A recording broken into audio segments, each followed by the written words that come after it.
Well, welcome, Ray. So glad that you're taking the time to meet and talk about your book, The True Origin of the Son of God. Did Jesus literally pre-exist? This is quite a book, but before we talk about the book, for viewers here who are meeting you for the first time, uh, could you share a little bit about who is Ray Faircloth? Okay. Well, Ray Faircloth is an Englishman in England. And I became a JW when I was 17.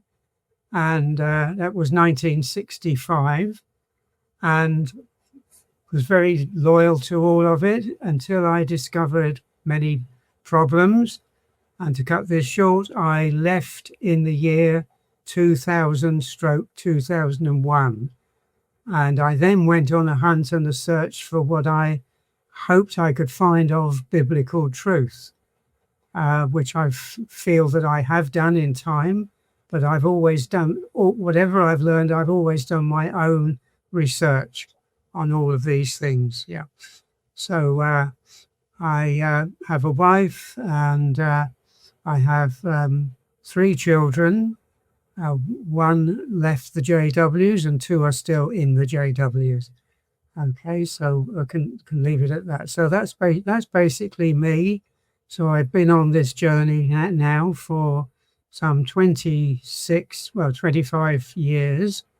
And I've now written 20 books, including a complete translation of the New Testament. So that's really what I've been doing until my health went downhill recently. I worked at these things most days, pretty well every day. Yeah, so that was it. That's me. Well, thank you. Thank you. Yeah, you have written quite a few books. Now, this book, The True Origin of the Son of God, this is now, I think you published last year, the 3rd edition of the book. So it's gone through a little bit of an evolution over the past, you first published in 2020, I believe. And before you published, was it somewhere else? Did you have it in different form, or was this something that you just started from scratch? Well, when you're in the JWs, you believe that Jesus literally pre-existed. And so having come out of it and gone on my search, I came across a new idea for me that Jesus did not literally pre-exist. And so I felt I had to at least set out the scriptures on paper. And as time went by, that expanded more and more, and with some of my comments. And after a long time, by the way, this was probably around 2003 or 4, very early on. And after some years, I decided that they would be better in book form. And I published it with my other book on the similar subject, so that the entire book included the one you've just shown with this, and that was the title. This was all one book. And then after a while, I realized that because of JWs who were leaving it, and I thought this will be helpful if they could just deal with the one subject of the non-pre-existence of Jesus, because JWs already know that the Trinity is not a biblical doctrine. So this is just to give largely them, but also it's of benefit to the many Trinitarians that think about Jesus literally pre-existing. So you had the book as a single volume, and then you split it so you could address this particular subject in its own dedicated work. Yes. Now, when you did that, you still, did you have in mind like Jehovah Witnesses as your target audience, or this was like a self-discovery journey? So did you write this originally just for yourself, or I guess what was your thought process as you entered into this project? Okay, yeah. So originally written for myself, as you said, but also for my wife. and with my JW daughters in mind as well. But then it broadened pretty well to all JWs, but certainly I would be talking about this subject to people of any background. From your perspective, as you have this two-part series here to the concise studies in the scriptures, did you intend for this to be like a theological treaty, or more like just an invitation for general readers to reconsider this idea? Or was this originally just supposed to be your personal testimony of your discovery of this biblical data?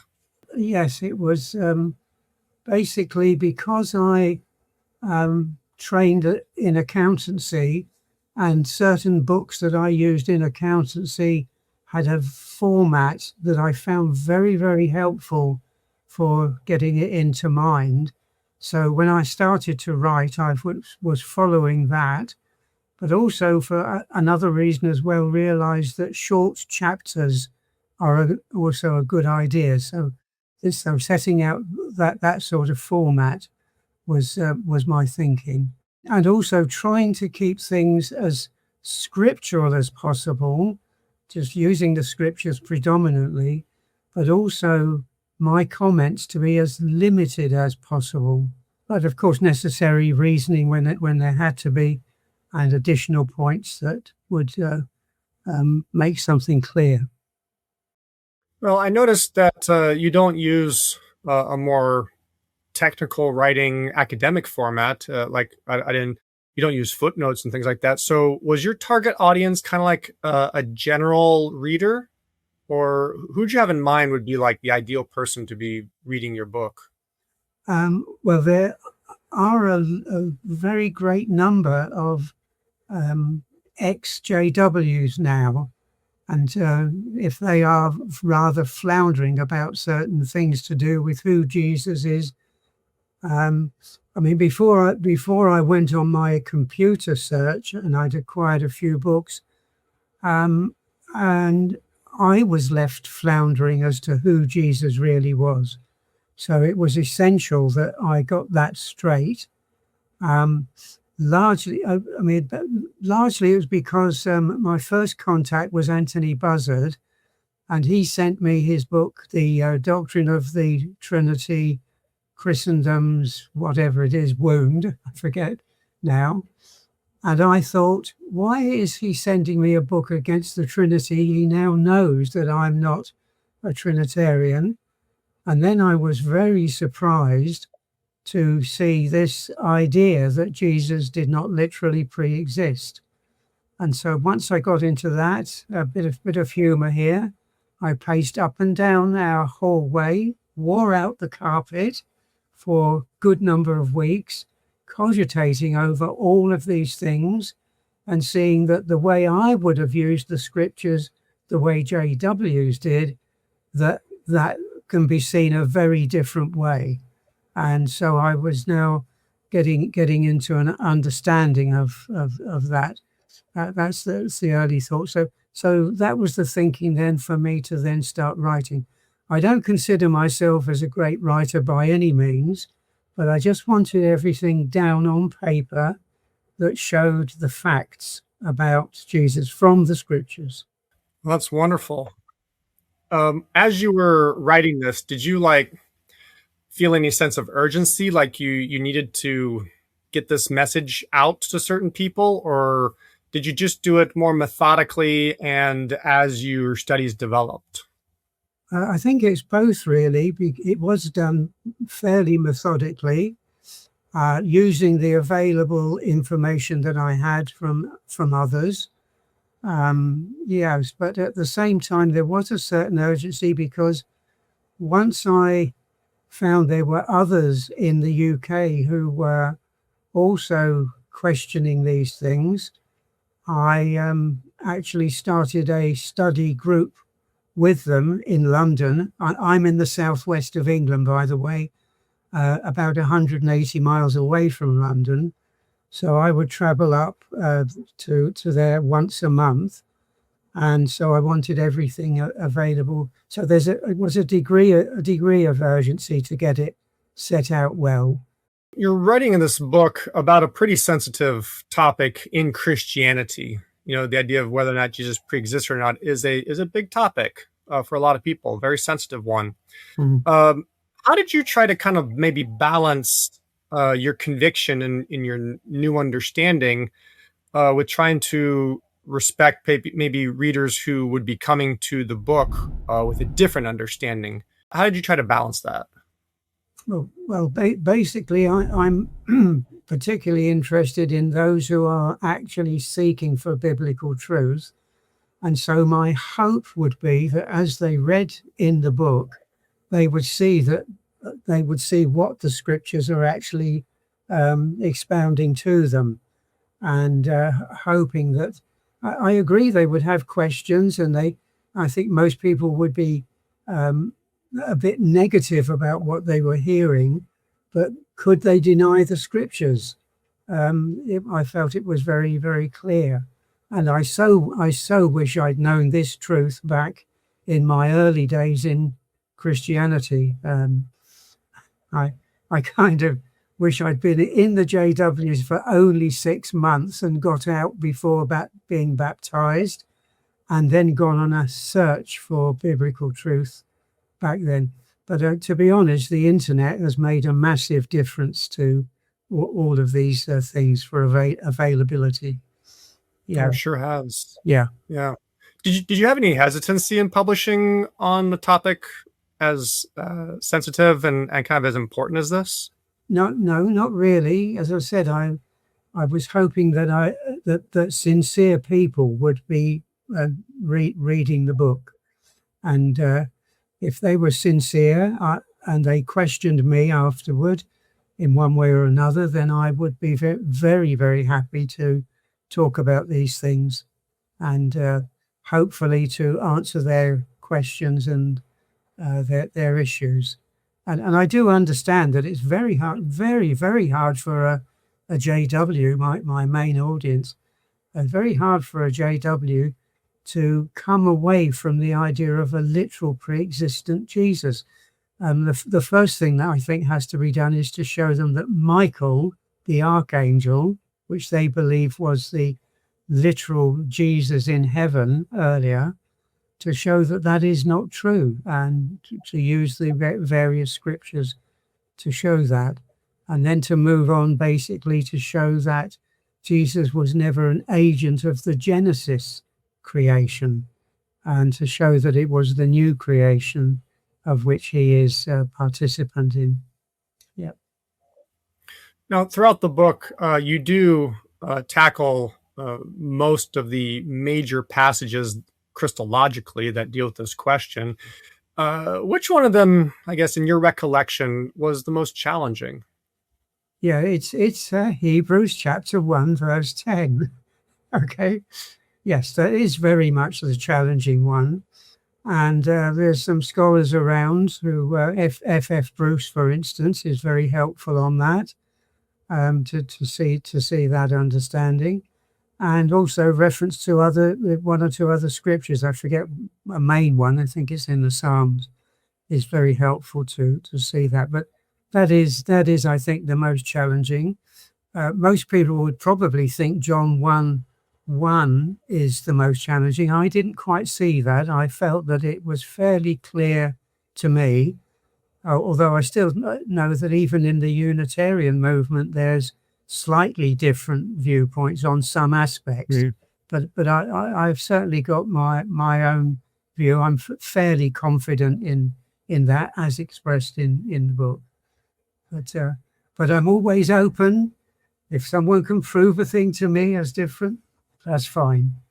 If somebody's reading your book and they don't find it convincing, after all of your explanations, they still do not answer the question with a no, but a yes, that Jesus did literally pre-exist.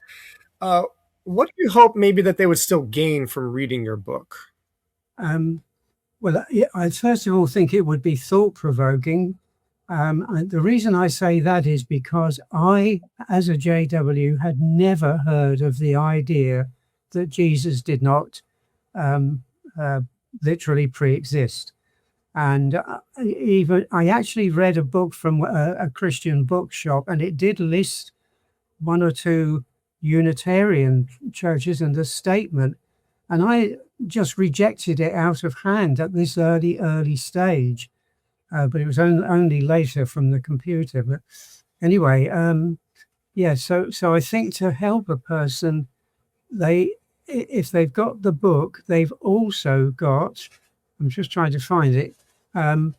A suggested reading section of a very great amount of other authors, I think, who personally do a better job than I do on this. But it's there for them to expand their reading if they want, and to know that it's not just me that's saying these things by a million miles. So yeah, so there's some excellent books in that suggested reading section, which I hope they would come back to at some time, because I do know of people that kind of read about this subject and kind of reject it a bit, put it on the shelf, but come back to it at a later time and reconsider it. And so I think having the book there is a good thing for that possibility. Yeah. Well, it's a great value for the book. Yeah. Now, the book has gone through several editions. Are you still working on the project, or have you kind of laid to rest this particular work?